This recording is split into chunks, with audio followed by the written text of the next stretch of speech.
Heather Snively grew up in the Annapolis, Maryland area. She was known for her trusting and outgoing personality, always choosing to see the best in people. She had been in a relationship with her boyfriend, Christopher Popp, since she was 18 years old, and the couple had made plans to get married. A former neighbor from Heather's time in Maryland, named Sandy Carson, recalled that Heather was constantly online and that she was frequently selling things on Craigslist, which would play a key role in later events. By the spring of 2009, Heather was roughly 7 to 8 months pregnant with her and Pop's first child, a boy the couple had already decided to name John Stephen. According to her father, Kevin, there was nothing more exciting for Heather than awaiting the birth of her child. That spring, Pop secured a new job opportunity on the West Coast, and the couple decided to relocate together to start a new chapter of their lives. Pop moved out to Oregon roughly a month ahead of Heather in order to set up their apartment, and Heather followed shortly after, settling into the Tigard-Beaverton area southwest of Portland. Once settled in Oregon, Heather threw herself into preparing for motherhood. Those close to her said she was ecstatic about becoming a mother and spent much of her time researching parenting information and shopping for items the family would need for the baby's arrival. She was also known to spend time in online mother communities chatting with both new and experienced mothers about pregnancy and child care. Because the couple was working with a tight budget after their cross-country move, Heather turned to Craigslist specifically to find affordable, secondhand baby clothing. And here's where the second main component of the case comes in. Karina Roberts was 27 years old at the time and was renting a home in the Beaverton-Hillsboro area west of Portland with her boyfriend of 5 years. She was already a mother of 2 children, both under the age of 10, from prior relationships. Records showed that Roberts struggled to find stable employment, having bounced around from over 5 places in the last couple of years. According to her boyfriend's later account to investigators, Roberts first told him in November of the prior year that she was pregnant and experiencing morning sickness. Over time, her story evolved. She began telling him and others that she was specifically carrying twins. Roberts committed fully to the scheme. She began gaining weight to look the part, started taking prenatal vitamins, and enrolled in midwife classes at a local community college. She told her boyfriend she had been attending doctor's appointments throughout the pregnancy, but when the couple went together for what was supposed to be an ultrasound appointment, they discovered that no appointment had actually ever been scheduled. Roberts' obsession extended into her home and community life. A neighbor named Terry King later told reporters that Roberts had been telling everyone in the neighborhood that she was pregnant. She went as far as assembling a baby crib and setting it up on her front lawn. Another account from a story detailing an encounter with a neighbor named Persinger described Roberts sorting through a neighborhood garage sale where she pulled out a blue stroller decorated with a teddy bear print, telling the neighbor that she was pregnant. She also placed her own Craigslist ad seeking baby clothes, mirroring the exact kind of listing Heather would later be searching for. According to officials, Roberts had made baby food and sewn baby clothes. This behavior, on top of the incessant lies of being pregnant, came across as a disturbing obsession with infants. She also frequently watched childbirth videos on YouTube. Detectives and a psychiatrist who evaluated her at the hospital on the day of the crime found no clinical evidence of psychosis or any diagnosed mental illness. Around May 2009, Heather came across Roberts when browsing baby-related listings online. According to Heather's mother, Heidi, Roberts told Heather that she too was expecting and was looking for baby clothes. The two women had been communicating specifically about buying and trading baby clothing and other items. As the two got to know each other, they eventually started talking to each other over the phone and even arranged to meet in person. For Heather, who had only just relocated to a completely unfamiliar state, this connection with someone who was sharing the same experience as her was profound. What made this dynamic particularly disturbing, investigators later revealed, was that Heather was very likely not the only pregnant woman Roberts had approached with a similar setup. Law enforcement disclosed that Roberts had contacted numerous pregnant women throughout the Portland metropolitan area in the period. Real quick, if you haven't done so already, go follow my Spotify linked in the description. I upload videos there early, sometimes up to a week before they pop up on YouTube. And now back to the video. Friday, June 5th, 2009 began as a standard day inside Roberts' home. Her boyfriend, Jan Shubin, left for work at around 6 a.m. Around 5 hours later, Shubin returned home briefly for his lunch break. During this visit, Roberts made him a sandwich, and by his own account to detectives afterward, everything seemed normal. There was nothing in her demeanor, the state of the house, or her behavior that gave him any reason for concern. Shubin then returned to work for the remainder of the day.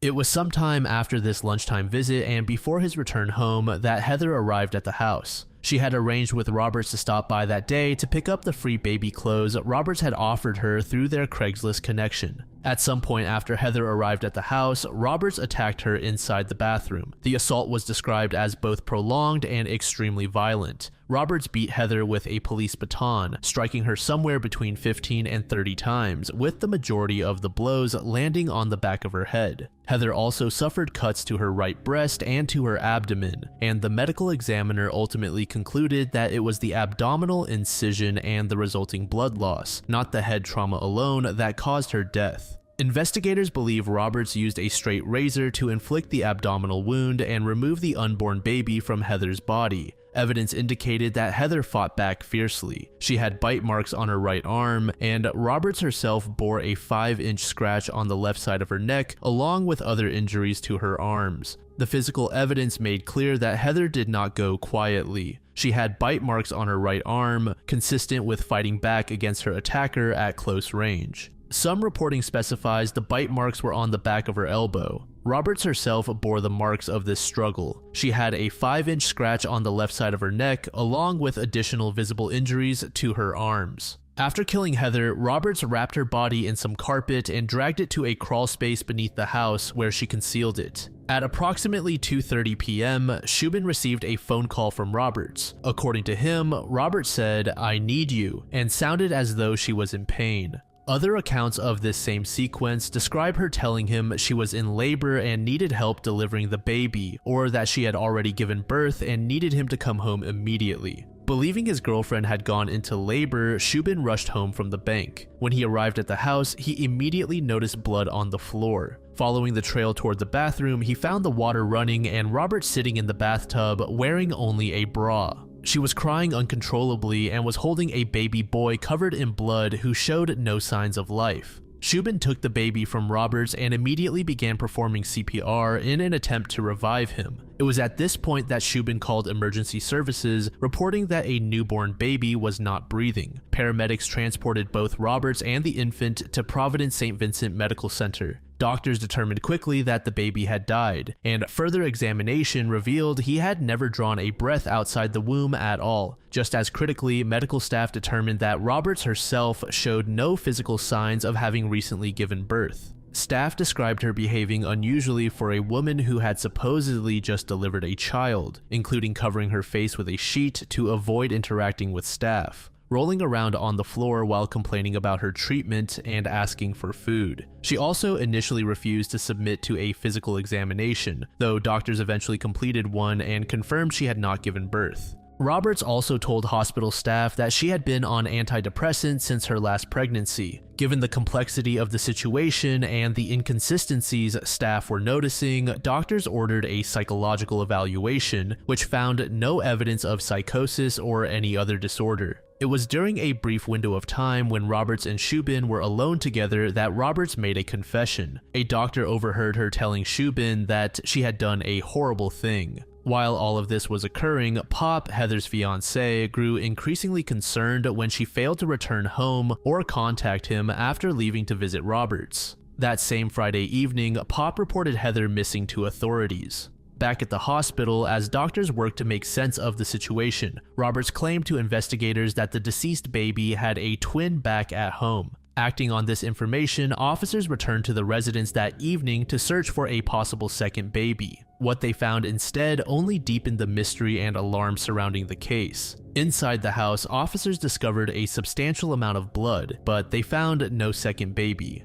Eventually, they made their way to the crawlspace area beneath the house and discovered the remains of a woman inside. The sergeant who made the discovery relayed his findings back to officials at the hospital, adding that the woman had a wound in her abdomen. This description immediately reframed the entire situation. Although initial reporting did not immediately confirm the identity of the woman, the combination of information happening simultaneously that evening made the connection unavoidable for investigators. Pop had reported his pregnant fiancée missing that same night, and a pregnant woman's body had just been found hidden beneath the home of a woman who had arrived at the hospital that same afternoon with a dead, unexplained infant. Authorities were able to connect these threads and identify the victim as Heather. Roberts was subsequently taken into custody directly from the hospital where she had been receiving care, and the sheriff's office confirmed that her boyfriend, in contrast, was not facing any charges and was cooperating with investigators. At a bail hearing in mid-November 2009, prosecutors laid out additional disturbing details of the crime, and the judge denied Roberts bail. Over the following year, Roberts pleaded not guilty, and the case proceeded through pretrial motions. As previously mentioned, experts determined that Roberts was sane, and investigators confirmed that she was in contact with other pregnant women. On October 6, 2010, roughly 16 months after the murder, Roberts appeared in court and pleaded guilty. Under the plea agreement, she pleaded guilty to a single count of aggravated murder in exchange for a sentence of life in prison without the possibility of parole. District Attorney Bob Herman explained that an earlier defense proposal that would have left open the possibility of eventual parole was rejected. He said, "I wasn't going to go to the family with anything less than life without parole." Present in the courtroom were Heather's fiancé and her father, Kevin. Heather's mother and stepfather, Heidi and Dave, did not attend. Kevin addressed Roberts directly during the hearing, saying, "You took my daughter and my life is never going to be the same. I hope you never forget that." Roberts cried throughout the proceeding and chose not to make a statement of her own.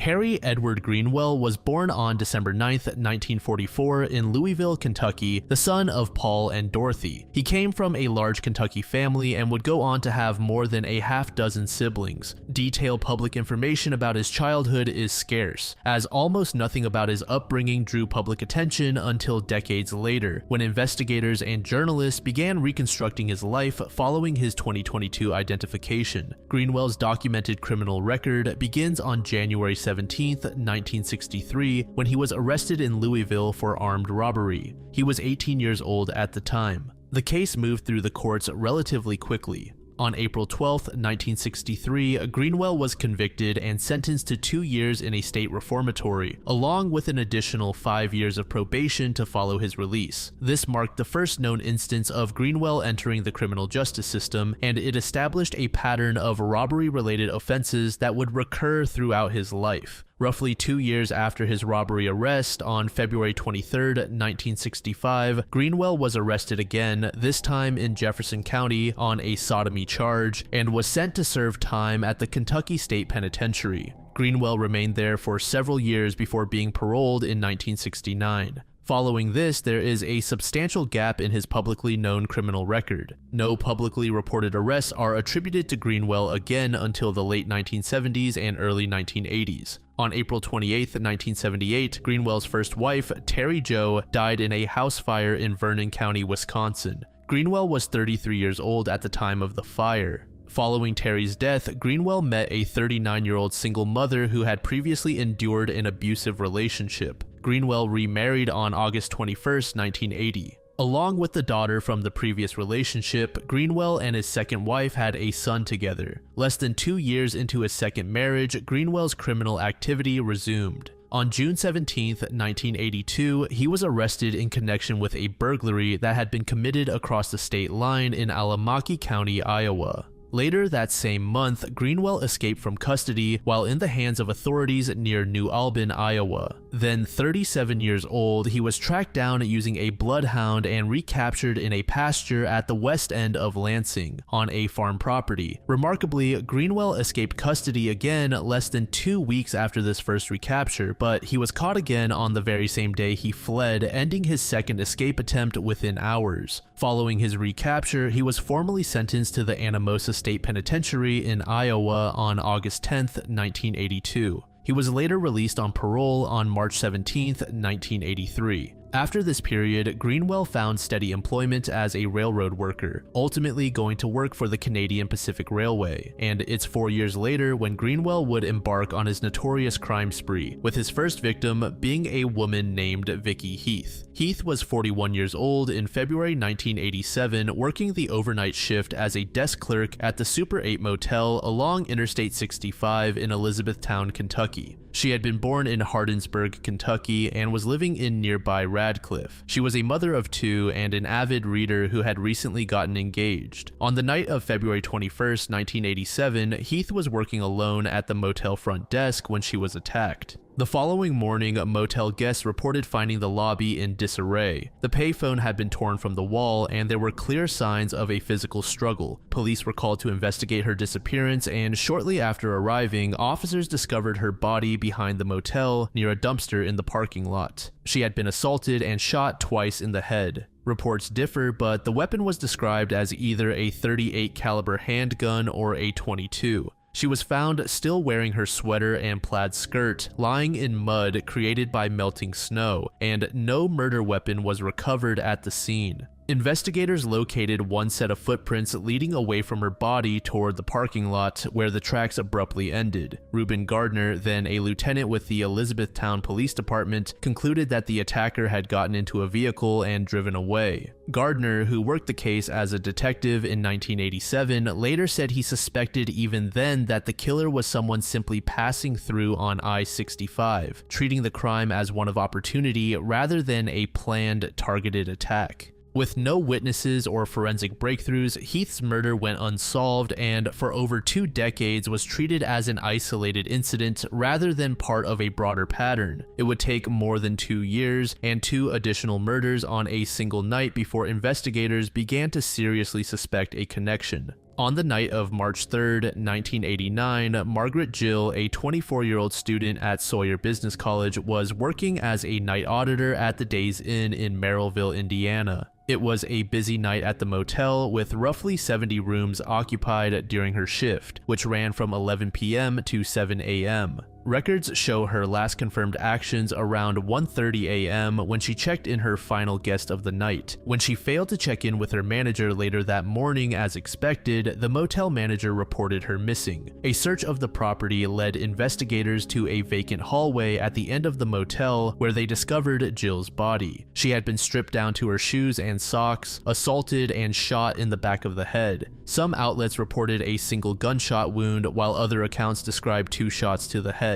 Investigators also found that the front desk's cash drawer had been forced open with approximately $180 stolen. Investigators would later determine that after killing Jill, the same assailant got back on Interstate 65 and drove roughly 50 to 60 miles south toward another Days Inn location. That same night, 34-year-old Jean Gilbert was working the front desk at the Days Inn in Remington, Indiana. She had spent her entire life in Jasper County, Indiana, and was recently divorced. Notably, she was not originally scheduled to work that overnight shift, but had agreed to cover for a co-worker so they could attend her daughter's high school cheerleading competition. Records show Gilbert was last confirmed to be alive and working around 4:30 a.m. when she placed a courtesy wake-up call to a guest staying at the motel. Investigators believe that sometime after that call, Gilbert was forced out of the motel and into a vehicle. Less than 2 hours after her last confirmed contact, her body was discovered on a rural county road. A nearby farmer had reported hearing gunshots, which led police to the location. She had been assaulted and shot. Sources vary on the exact number of gunshot wounds, with some reporting 2 shots and others describing 3. Investigators determined that just under $250 had been stolen from the Remington Days Inn, bringing the combined total taken from both properties that night to over $400. Ballistics testing determined that both Jill and Gilbert had been shot with the same .22 caliber handgun, providing investigators with concrete physical evidence tying the 2 murders together almost immediately after they occurred. After this double murder, close to 10 months passed with no additional attacks attributed to the killer, at least none reported publicly at the time. On the night of January 2nd, 1990, a 21-year-old woman working at another Days Inn located in Columbus, Indiana, was robbed and assaulted by the same offender responsible for the 2 1989 murders. Unlike Heath, Jill, and Gilbert, this victim survived her encounter. She was led out of the motel parking lot by her attacker, and during the encounter, she fell through ice while going down an embankment. She managed to get back up, climb the hill, and walk approximately a quarter mile to find help, ultimately escaping with her life. Later that same evening, the survivor worked with a sketch artist at the Columbus Police Department to provide a description of her attacker, and a composite sketch was formally released to the public the following day on January 3rd, 1990. Her description characterized the suspect as a white male in his mid-30s to mid-40s, standing roughly 5 feet 10 inches to 6 feet tall, with brown hair that was mostly gray, and a mustache and beard that were similarly mostly gray with some brown. She and at least one other witness described his eyes as a distinctive bright green color and specifically noted that his right eye appeared to be either lazy or possibly glass. In 1991, roughly a year after the Columbus attack, a woman was assaulted and stabbed in Rochester, Minnesota, a city that sits along the Interstate 90 corridor rather than I-65. This marked the first known attack attributed to the offender outside the immediate Indiana-Kentucky theater of his earlier crimes, suggesting his travels extended well beyond the stretch of highway that had defined the case up to that point. Like the Columbus victim roughly a year earlier, the Rochester victim survived her attack. She described her assailant as wearing a flannel shirt paired with jeans, and notably, she also described him as having a lazy eye. DNA from this crime scene was confirmed to match previous attacks years down the line. Another interesting detail occurred only days after Jill and Gilbert's murders. Greenwell surfaced in official records, though not in connection with those killings. On March 9, 1989, he was arrested in La Crosse, Wisconsin for a traffic violation. This arrest, while minor and unrelated on its face, places Greenwell definitively in the region within a week of committing the Merrillville and Remington murders, roughly 300 miles away in Indiana.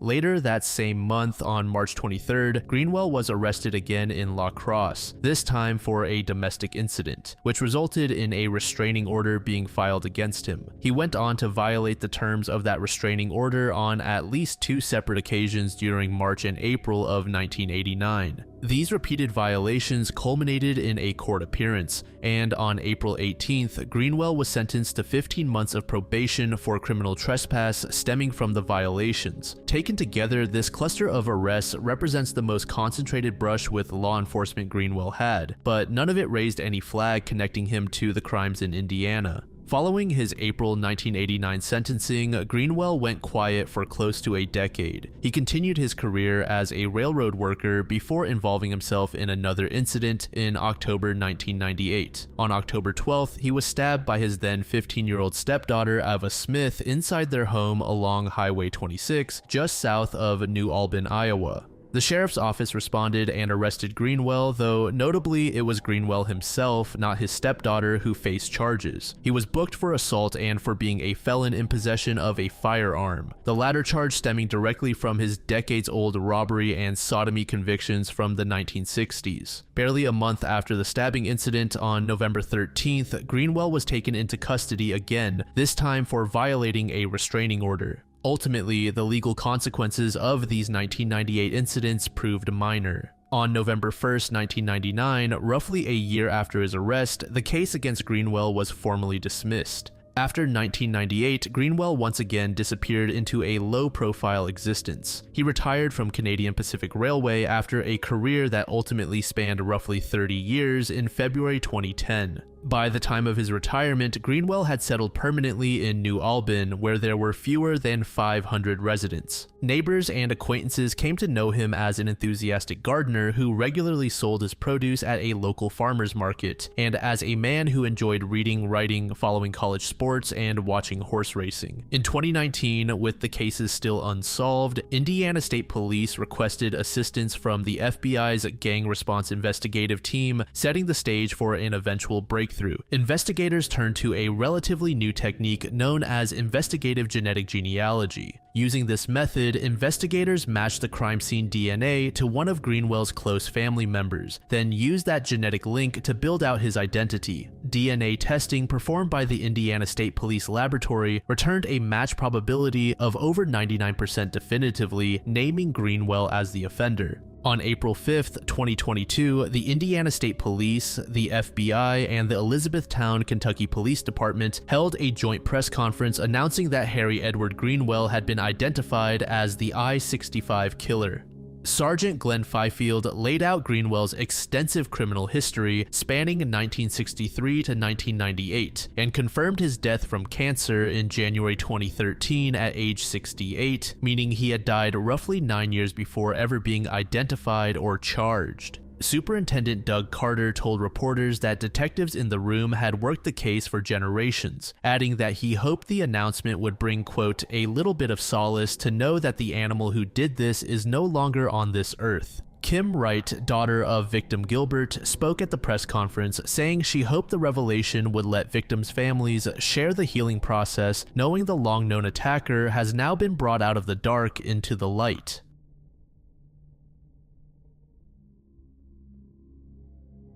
Bandali Debs was born as Edmund Plancis on July 18, 1953 in Nair Warren, a southeastern suburb in Melbourne. The circumstances behind his later name change from Edmund Plancis have never been publicly documented in detail, and for the sake of uniformity, I'm going to refer to him as Debs throughout the rest of the video.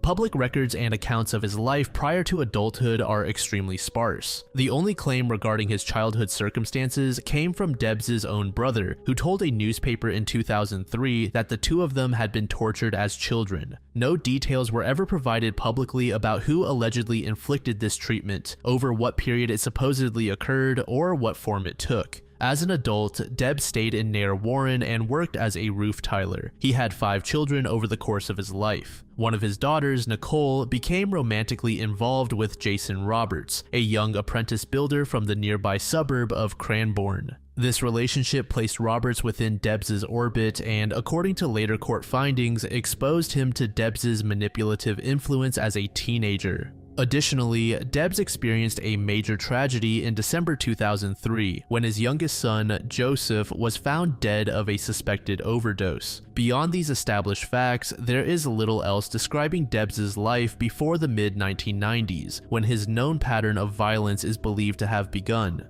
The earliest incident that has since been retrospectively linked to Debs, though never proven in court, is the disappearance of Sarah McDiarmid. Sarah was a 23-year-old woman born on November 15, 1966, who had moved with her family to Australia in 1987. By 1990, she was living in the Melbourne area and working a regular job, and she had built a socially active life where she frequently gathered with her co-workers. On the evening of Wednesday, July 11, 1990, Sarah played tennis with 2 work colleagues after work at a venue then known as Flinders Park on Batman Avenue in East Melbourne. After the game, the group walked to Richmond Railway Station where they discovered they had just missed a train on the Frankston line. They caught a subsequent train to Caulfield, then transferred to a Frankston line service to continue their journey home. Sarah and her 2 friends disembarked at Bond Beach, an earlier stop on the line, while she remained on the train, continuing on toward Kananook Station, where she had parked her car that morning. She was seen getting off the train and walking toward the station's car park at approximately 10:20 p.m. Witnesses in the vicinity that night reported that Sarah crossed a footbridge on her way to the car park. Some of these witnesses later told investigators they heard a female voice shouting, "Give me back my keys," during this window of time, though police were never able to conclusively confirm that the voice belonged to Sarah. Around 11 p.m. that night, her family began to grow concerned that she had not yet returned home. As the hours passed with no sign of her, her brother Alistair traveled to Kananook Station at approximately 1 a.m. to wait for the final train of the night, scheduled to arrive at 1:15. She was not on that train. Upon searching the parking lot, Alistair located her red 1978 Honda Civic still parked where she had left it that morning. It was locked with no sign of Sarah anywhere nearby. Her parents formally reported her missing to police the following morning, once it became clear she had not returned home overnight. Once police began examining the area around the vehicle, they identified physical evidence suggesting she had been the victim of a violent assault rather than having simply left of her own accord. Bloodstains were discovered on the ground beside her car. Investigators also found drag marks in the pavement and dirt leading away from the vehicle and into nearby bushes bordering the car park.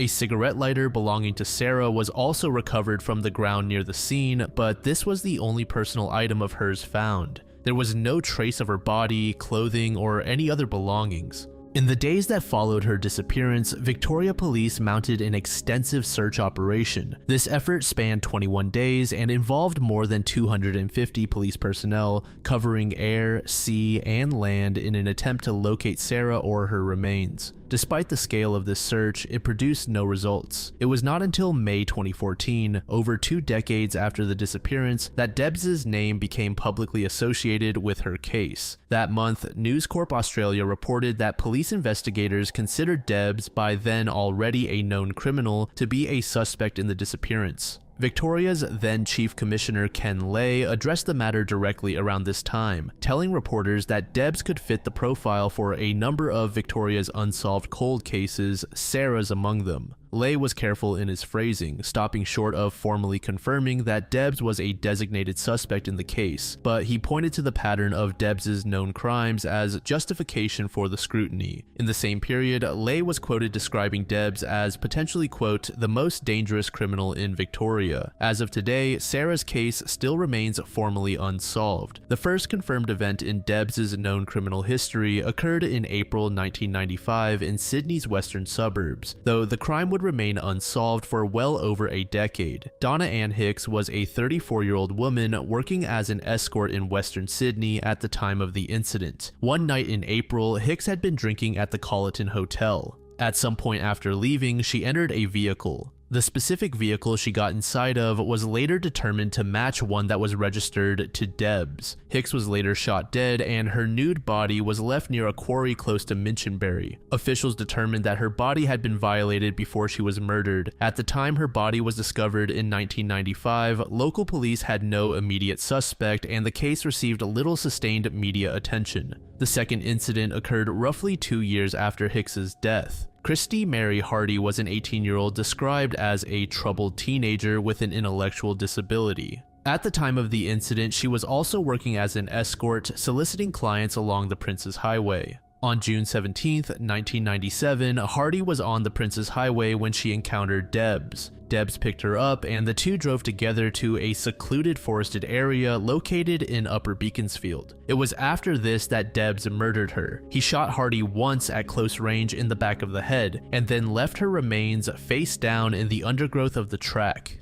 Hardy's body remained undiscovered for some time after the murder until it was eventually found by hikers passing through the area. Like previously, officials had no real solid suspects immediately after the discovery of the remains, and the investigation gradually went cold. By mid-1998, Victoria Police had been investigating a string of armed robberies targeting restaurants and small businesses across southeastern Melbourne. This investigation was formally designated Operation Hamada. As part of this operation, undercover officers were assigned to stake out locations considered likely targets for the next robbery, based on patterns identified from the earlier offenses. Sergeant Gary Silk, aged 34, and Constable Rodney Miller, aged 35, were assigned to participate in the operation. The two men were partnered together on the night of August 15th into the early hours of August 16th, driving an unmarked police vehicle. The officers identified the Silky Emperor Chinese restaurant, located on Warrigal Road, as a plausible target for the next robbery in the ongoing series. They positioned their vehicle to observe the restaurant, not actually expecting anything to actually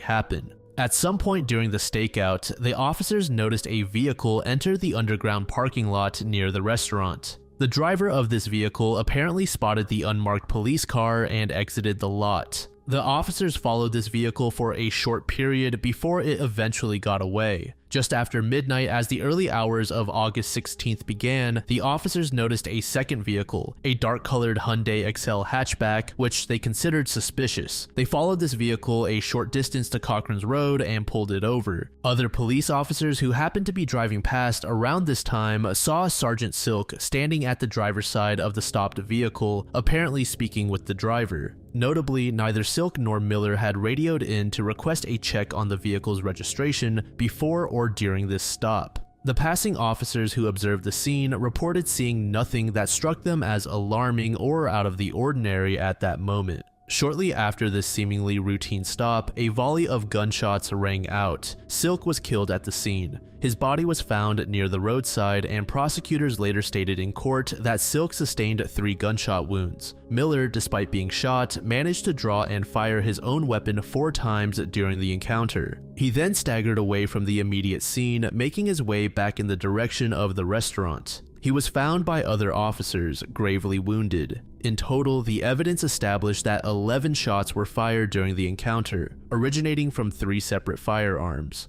Although severely wounded and in extreme pain, Miller remained conscious and coherent enough to share critical details. He was able to describe the getaway vehicle as a dark-colored Hyundai. Crucially, he also told his colleagues that he had been attacked not by 1 man, but 2. Miller was transported to Monash Medical Center, where he ultimately died from his injuries. Investigators recovered glass fragments at the crime scene, determined through forensic testing to have come from a car windshield. Testing showed these fragments belonged to a vehicle matching Miller's description. Additionally, similar glass particles were discovered embedded in Miller's own clothing, and forensic analysis determined this glass had been shattered specifically by a gunshot fired from inside the vehicle. With a specific model identified, police then contacted windscreen suppliers across Victoria and asked to be notified of any customer who came in seeking a replacement windscreen matching their description. This eventually produced a result. Investigators traced a replacement inquiry to a car registered to someone named Nicole, one of Debs' daughters, and a separate inquiry to a vehicle registered to Joanne, another of his daughters. It emerged that both Debs and Jason Roberts, his daughter Nicole's boyfriend, had sought a replacement windscreen within roughly a day of the murders occurring. Investigators also determined that the other 2 firearms that were used on the night of the murders was a .357 Magnum and a handgun. These matched the earlier descriptions from robbery victims who had described 2 non-police firearms. Despite these promising leads pointing toward Debs and Roberts, the case suffered an early setback. An initial round of forensic glass testing inadvertently failed to account for certain fragments recovered from the scene, and this incomplete analysis produced a result that appeared to rule out a match between the crime scene glass and Debs' vehicles. As a direct consequence, investigators shifted their attention away from Debs and Roberts by late 1998, treating them as unlikely suspects based on the mistaken forensic conclusion. Importantly, however, neither man was ever completely dropped from consideration. Then, in July 1999, the case against Debs and Roberts revived when a detective reviewing phone records noticed an unusually high volume of calls between the 2 men. This prompted the Lorimer Task Force to install listening devices in both of their homes and vehicles, ultimately recording thousands of hours of conversation. Among the vast amount of recorded material gathered, investigators identified several exchanges considered directly incriminating. One conversation, dated to around February 2000, captured Debs and Roberts discussing the need to, quote, watch out for D's, a reference to detectives, with Roberts reportedly stating, "I killed D's," and Debs responding, "Yes, I know, I'll do more than that." Separately, recordings captured Debs proposing a scheme in which 2 additional officers would be killed specifically to create confusion in the ongoing investigation and throw detectives off the trail of the real culprits.